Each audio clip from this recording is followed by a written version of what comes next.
Ciro, tem uma pergunta aqui do João Vitor Ribeiro que tem a ver com uma outra que eu já queria fazer, e ambas têm a ver com a sua forma que você se apresenta. Ele pergunta assim: Ciro, você não acha que deveria utilizar uma fala mais popular para o seu discurso atingir um maior número de pessoas? Que isso é uma coisa que, ao longo da sua vida política, você já respondeu. E eu vou casar com essa pergunta uma outra coisa que eu tenho pensado recorrentemente. Você sempre, e acho que você até já falou que está de saco cheio de responder sobre isso, e eu não vou perguntar sobre isso, mas você vai entender. Não, eu não tenho saco cheio. Pode perguntar o que quiser. Não, essa do João Ribeiro você não falou, a que eu vou dizer que você falou, que era recorrentemente, você sempre foi questionado de ser muito virulento, né? E você, uma vez eu me lembro que você falou que a empresa sempre te pergunta isso, mas a minha pergunta não é sobre isso. Você não acha que, de certa maneira, o Bolsonaro te anistiou? Porque é o seguinte, se a gente convive com a virulência do Bolsonaro, a tua virulência está umas casas abaixo, né? Guilherme, a questão é conteúdo. Né? Claro que a forma, eu estou aprendendo muito com a idade, mas também com o trânsito pelo Brasil. Então, quando eu falo assim, é porque eu venho de uma escola pública. Percebe? Então, o companheiro agora perguntou se eu não tenho que falar mais simples e tal. O que eu procuro fazer? A mensagem não pertence ao emissor da mensagem. A mensagem pertence ao receptor.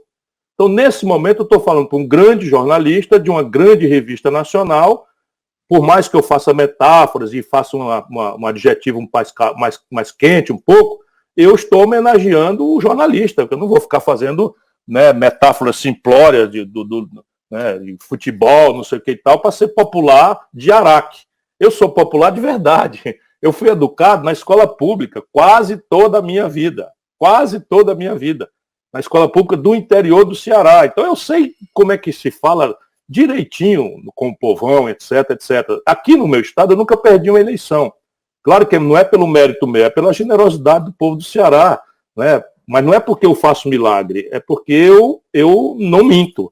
Essa é a minha característica. Agora, a elite brasileira, então, o jeito de falar do interior do Ceará, em São Paulo, é estranho. O cara muito veemente, com muitos S's e R's, as vogais todas muito abertas e tal, isso assusta um pouco. Eu só vim perceber de um tempo para cá. Então, nesses ambientes, eu tenho que, procurar um pouco entender, mas é regionalismo isso no Brasil. As pessoas estão acostumadas, as novelas são todas em carioquês, né? Os noticiosos são todos em são paulistês ou carioquês, nem mineirês entra. Aí cearense é estranhíssimo, né?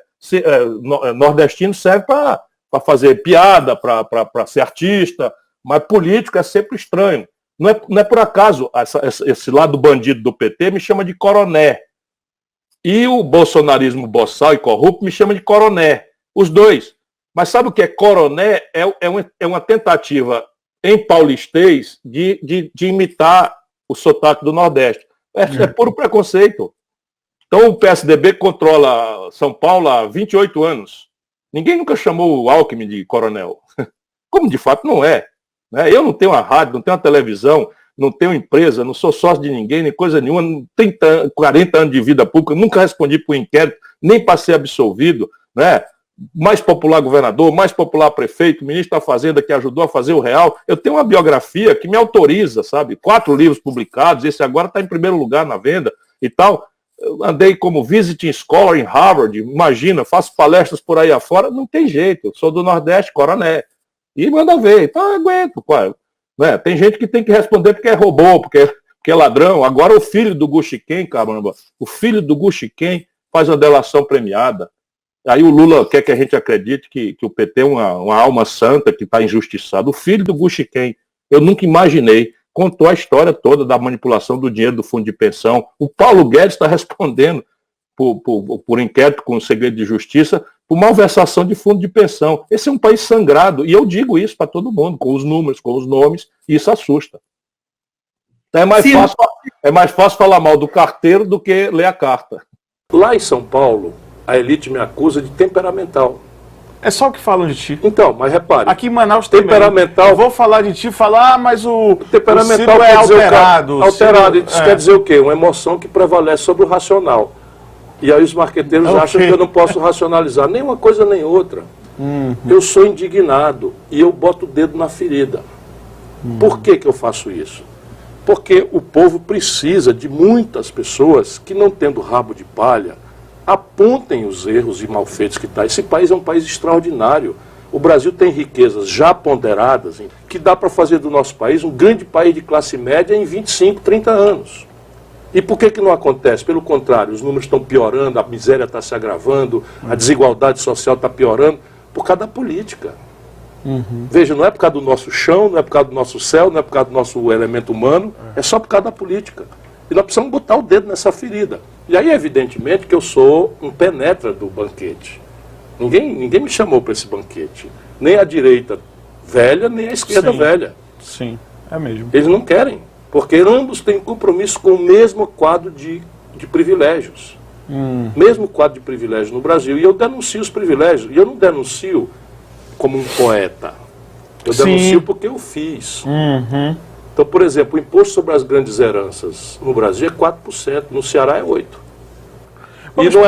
Não é mais por quê? Nas grandes heranças, esqueça quem tem herança de 4 milhões, 3 milhões, não interessa. As grandes heranças nos Estados Unidos pagam 40% de imposto. No Brasil, o teto da Constituição é 8%. E o Ceará cobra 8%. Agora faz 30 anos que ninguém ouve falar em salário atrasado. Temos a melhor rede pública de saúde, a melhor rede pública de educação do país. Entendi. Agora eu já vou entrar na parte da economia, do que você vem falando há um certo tempo. Você falou de tributo sobre herança, né? E aí o pai morre, ou a mãe morre, deixa uma casa para o filho. Não, esquece, isso aí não é para ser Isso aí não é herança. É evidente que não. É herança, mas você tem uma faixa de 10 casas já tem. 10 casas já tem herança. 10 casas já tem. E aí, para o filho passar a ter essas 9 casas, não, quando for feito o inventário, ele paga o imposto, que hoje já se paga. E aí lá nos Estados Unidos ele paga 40%. Então tem direito a usar. Das 10 casas ele paga 4. Eu estou fazendo isso para a gente entender. É bom, claro. Tá? Das 10 casas, você certo. Tira a faixa de isenção, que é, vamos lá, 2. Vamos fazer uma faixa de isenção 2. Sobre as 8, ele paga 3. Então ele fica com 5 e 3 vai para o governo financiar os deserdados. No Brasil é 4.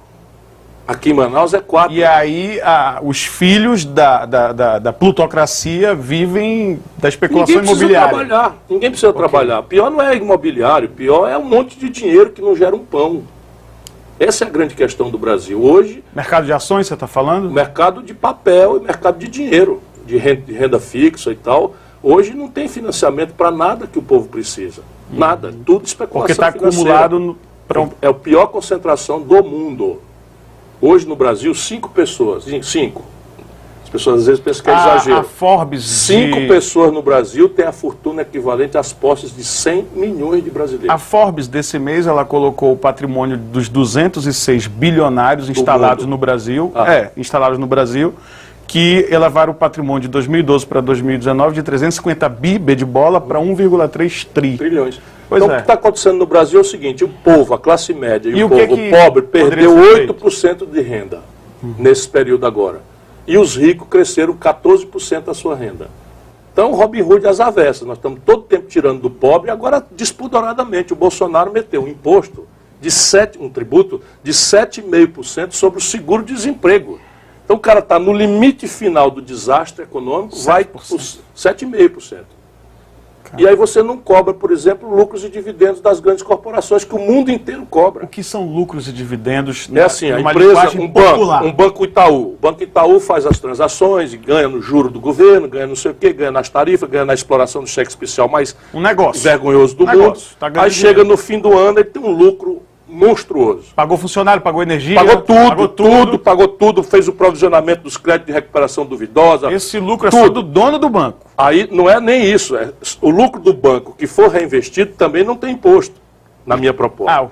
O que ele tirar do banco para 4 famílias que são as donas do banco, só no Brasil e na Estônia não paga imposto. É zero. Zero, não paga nem Mas é impressionante de lucros e dividendos. E a gente não sabe disso. E o pior, eu já cobrei isso quando eu fui ministro da Fazenda, ajudei a fazer o Plano Real com o presidente Itamar Franco. Fernando Henrique revogou e o lulopetismo manteve revogado. Quer dizer, será que é justo alguém que ganha 5 mil pagar 27,5 O do imposto de cidadão renda? trabalhador brasileiro que ganha R$2.050 paga 15% na fonte de imposto de renda. E os milionários que tiram 9 bilhões, que foi a última distribuição de dividendo do Itaú, não pagam nem um puto.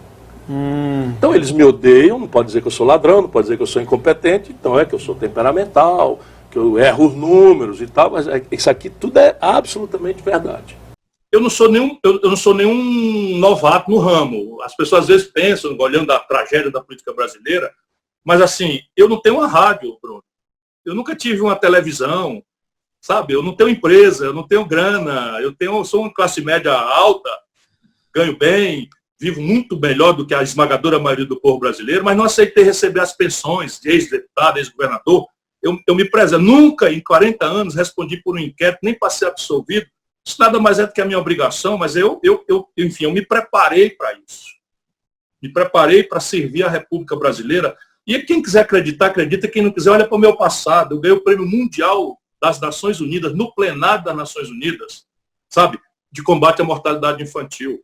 Eu fui o governador de estado mais bem avaliado do Brasil, melhor avaliado do Brasil pelo Datafolha. Saí com 74% de aprovação. Sabe, olhando para trás, eu posso ficar quieto em casa e não precisar da política para nada. Aliás, não tenho mandato desde 2006, porque não me interessa participar da política, desse tipo de coisa e tal.